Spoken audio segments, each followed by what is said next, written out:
What's working? Where are you getting stuck? Where's the breakdown happening? And really try to see what your blind spots are. Hey everyone, welcome to the Nourished and Thriving Show. I'm your host, Katie Lovett. I'm a registered dietitian on a mission to help you increase your impact and legacy on the world while healing your gut and reducing your IBS symptoms. I'm so grateful to have you here. Each week, I'll inspire you to live vibrantly and provide valuable resources and information that empowers you to take bold action towards your health goals. Before we dive in, make sure you follow or subscribe to my show wherever you're listening so you never miss an episode. Ready? Let's go! Hey guys, so food.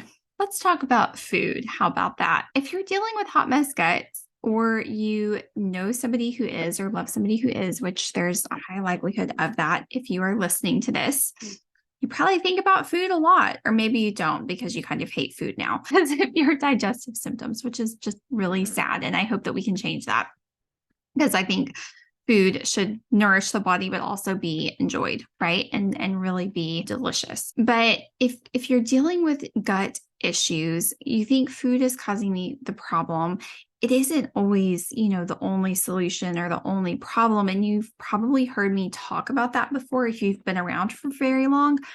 But the fact is that 75% of the foods that Americans eat are of little to no use to the microbiome.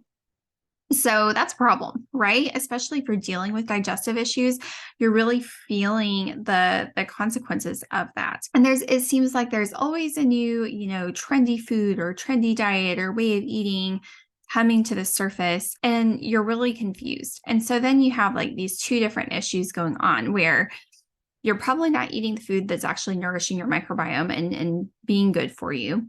You're super confused because you keep getting bombarded by all of these different claims of eat this, do this, carnivore, keto, vegan, you should do all of these different things. And then there's the reality of the foods that you actually feel like you can eat, right?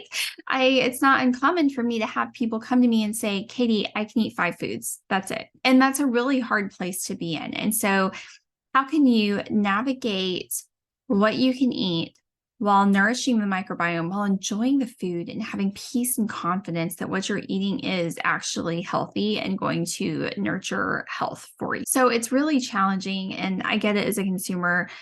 And you wish that someone would just tell you what to eat. I get that asked all the time. Like, tell me what to eat. Can you just give me a meal plan? Can you just give me a meal plan for SIBO? Just give me a meal plan for IBS. Like, just tell me what to eat. But a lot of the times I've found that people don't actually take action, even if I give them a meal plan. So first of all, just getting a meal plan or just asking somebody that you're not working with, like professionally, that you haven't hired to work with you, if you're just like sending me on Instagram a message asking for a meal plan, or some other dietitian or health coach or whatever, or finding a meal plan online that promises to fix your problems, it's probably not going to, because it's not been personalized for you.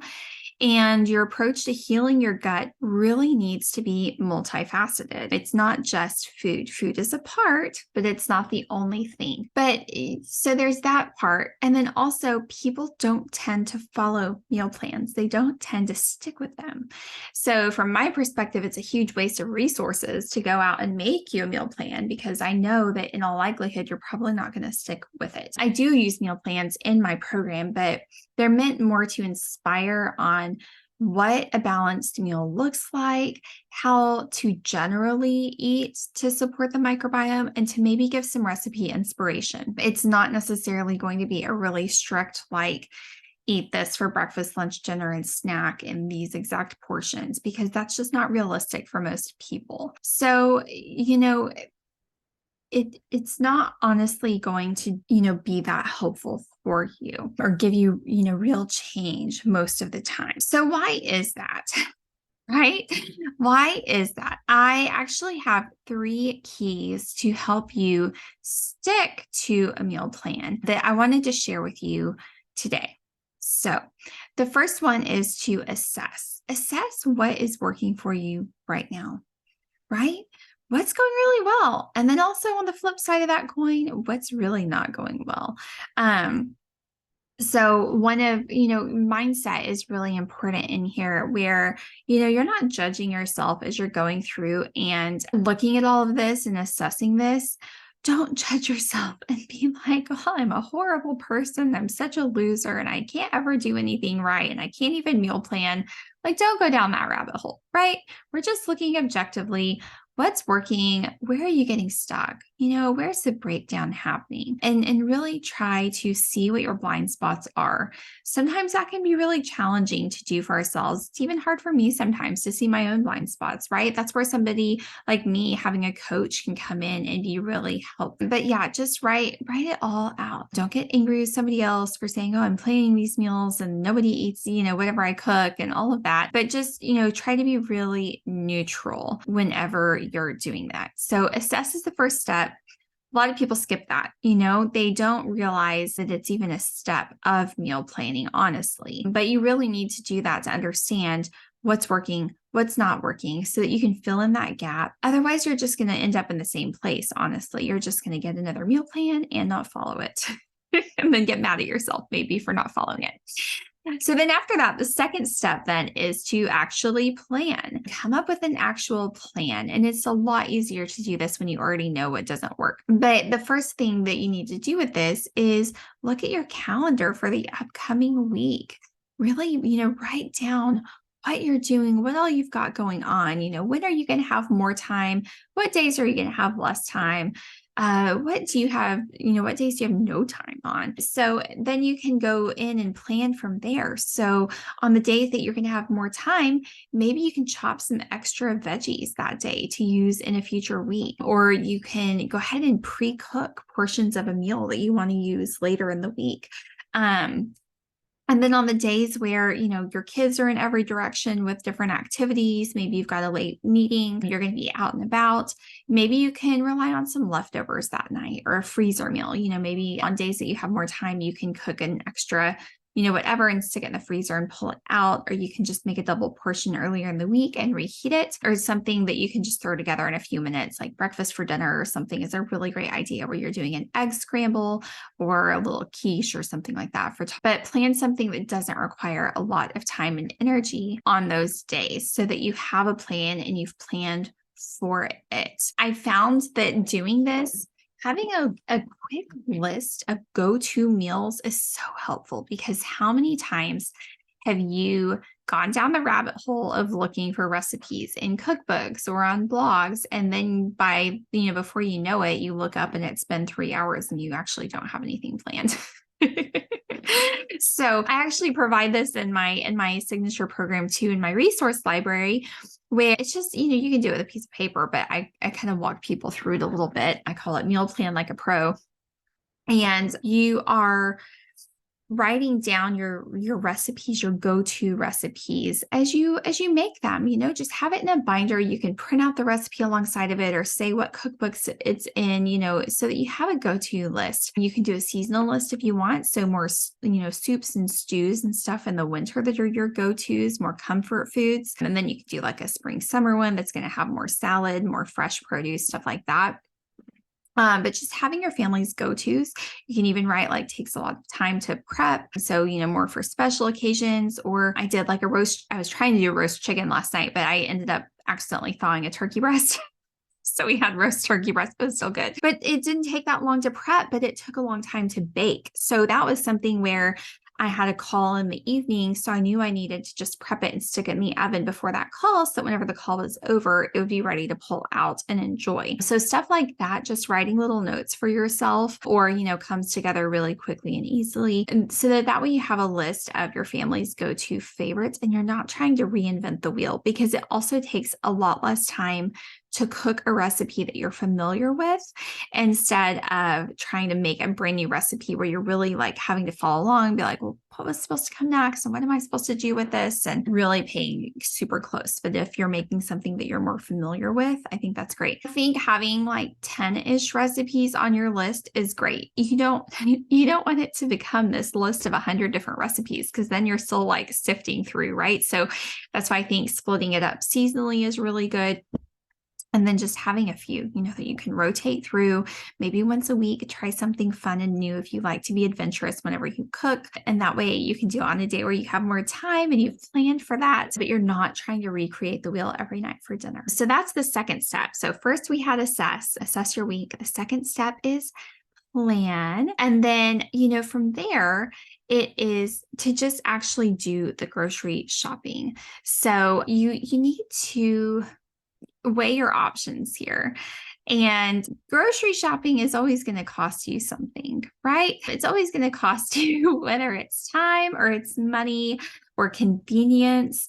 There's a few different options. So there are some where you can, have your groceries delivered like on Instacart. Well, that's going to be a little bit more expensive because you're paying the tip and the delivery fee. And then also you may not get what you want, right? You're relying on your shopper to find what you had picked out from the store, and then they're shopping at like an Aldi or a Trader Joe's where maybe you're going to save some money and you're going to save some time, typically because those stores are smaller, their products are priced a little bit less. So you're not going to buy as much because you don't have as much to choose from unless you're going to Trader Joe's occasionally during seasonal stuff and stock up like I've been known to do. I probably don't save money, but you're going to save a little money theoretically because you're not buying as much and the prices are better.